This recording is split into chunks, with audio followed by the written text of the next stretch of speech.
केजरीवाल का जस्टिस स्वर्णकांता की अदालत की बहिष्कार का बड़ा ऐलान। दिल्ली शराब नीति मामले में अरविंद केजरीवाल की जस्टिस स्वर्णकांत शर्मा की अदालत में पेश होने से इनकार कर दिया है। केजरीवाल ने पत्र लिखकर कहा कि उन्हें इस अदालत से न्याय की उम्मीद नहीं है और वे महात्मा गांधी के सत्याग्रह की राह पर चलेंगे। वहीं जस्टिस स्वर्णकांत ने कार्ति चिदम्बरम से जुड़े एक अन्य सीबीआई मामले की सुनवाई से खुद को अलग कर लिया है। आप में मची बड़ी भगदड़, स्वाति मालीवाल का मारपीट और भ्रष्टाचार के गंभीर आरोप। स्वाति मालीवाल ने केजरीवाल के पीए पर मारपीट का आरोप दोहराते हुए कहा कि पार्टी ने आरोपी के साथ देकर महिलाओं का अपमान किया। उन्होंने एक्स पर भावुक पोस्ट लिख बताया कि सत्ता के लालच में उनकी आत्मा को घायल किया गया। साथ ही उन्होंने प्रधानमंत्री मोदी की नीतियों की सराहना भी की। काशी की धरती से पीएम मोदी का विपक्ष पर तीखा प्रहार। बोले, परिवारवादी पार्टियों ने दशकों तक रोके रखा महिलाओं का हक। प्रधानमंत्री नरेंद्र मोदी ने अपने वाराणसी प्रवास के दौरान 6,332 करोड़ रुपए की परियोजनाओं का लोकार्पण किया।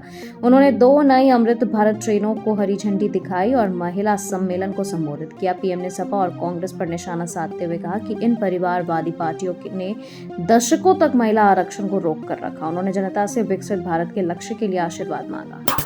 वैश्विक तेल बाजार में ऐतिहासिक भूचाल, 60 साल का साथ छोड़ ओपेक से बाहर हुआ यूएई। संयुक्त अरब इमारात ने 60 साल बाद तेल निर्यातक देशों के संगठन ओपेक से बाहर होने का ऐतिहासिक फैसला किया है। बदलते ऊर्जा परिदृश्य और आर्थिक हितों का हवाला देते हुए यूएई ने ओपेक प्लस से भी नाता तोड़ लिया है। यूएई के इस कदम से ओपेक की 15% उत्पादन क्षमता कम हो जाएगी, जिससे सऊदी अरब के लिए एक बड़े झटके के रूप में देखा जा रहा है। एससीओ बैठक में राजनाथ सिंह की हुंकार, आतंकवाद के पनाहगारों को सरेआम चेतावनी।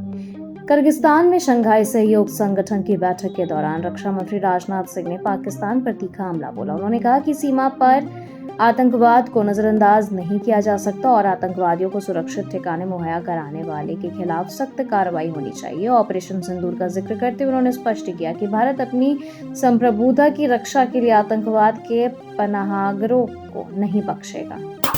सुप्रीम कोर्ट ने दरगाहों के संचालन पर जताई कड़ी आपत्ति, कहा अराजकता बर्दाश्त नहीं है। हजरत ख्वाजा निजामुद्दीन औलिया दरगाह से जुड़े एक मामले की सुनवाई के दौरान सुप्रीम कोर्ट ने स्पष्ट किया कि धार्मिक संस्थाओं के प्रबंधन का अर्थ अराजकता नहीं है। कोर्ट ने कहा कि किसी भी संस्था के संचालन के लिए एक व्यवस्थित ढांचा और नियम होना अनिवार्य है। सूफी परंपरा और दरगाहों के प्रबंधन को लेकर शीर्ष अदालत की 9 न्यायाधीशों की पीठ इस महत्वपूर्ण विषय पर विचार कर रही है। बंगाल चुनाव के पक्षपात के आरोपी फाल्ता बीडीओ सस्पेंड, निष्पक्ष मतदान के लिए कड़े निर्देश। पश्चिम बंगाल में दूसरे चरण के मतदान से पहले चुनाव आयोग ने सख्त रुख अपनाते हुए फाल्ता के बीडीओ सौरभ हाजरा को निलंबित कर दिया है। उन पर आईपीएस अजय पाल शर्मा के साथ सहयोग न करने और टीएमसी उम्मीदवार के पक्ष में काम करने के आरोप लगे थे।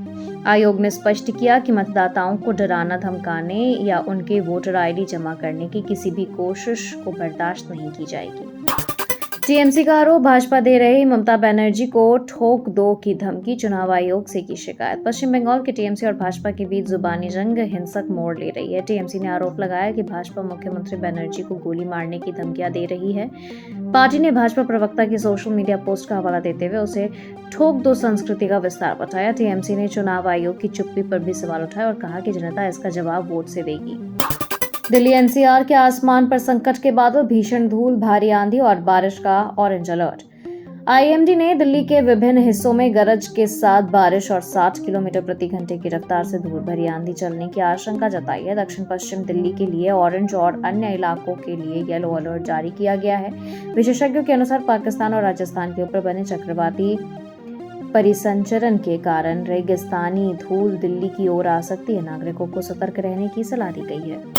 उड़ानों पर मंडराया खतरा, जेट फ्यूल की कीमतों में लगी आग।